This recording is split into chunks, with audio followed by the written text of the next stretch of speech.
Jeffrey Epstein built a fortune and a reputation by surrounding himself with wealth, secrecy, and the world's most powerful people. He claimed to be a financial advisor to billionaires, but few truly understood where his money came from.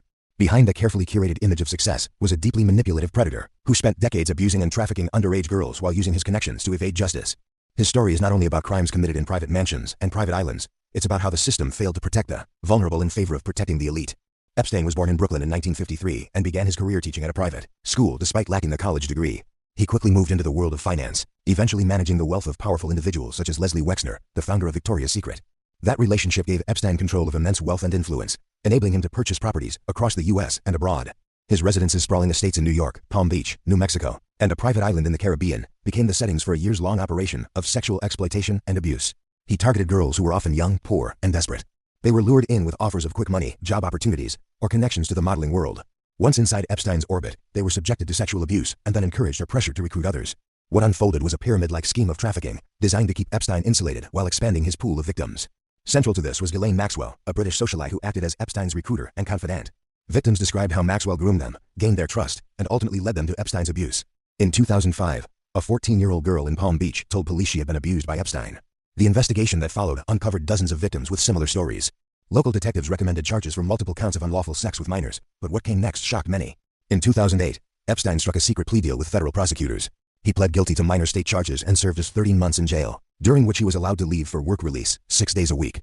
Even more disturbing, the agreement granted federal immunity not only to Epstein, but to any unnamed co-conspirators, a provision hidden from the victims. After his release, Epstein remained largely untouched.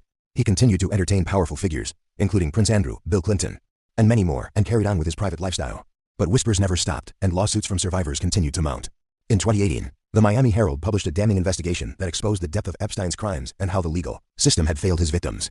The story led to renewed outrage and forced the U.S. Department of Justice to reopen the case.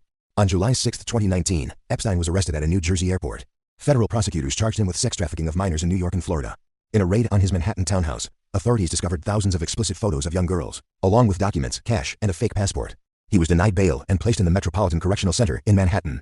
Many believed his upcoming trial might finally expose his full network and hold others accountable. But on August 10, 2019, Epstein was found dead in his cell. The official cause was suicide, but the circumstances: broken cameras, inattentive guards, falsified records sparked widespread suspicion and conspiracy theories.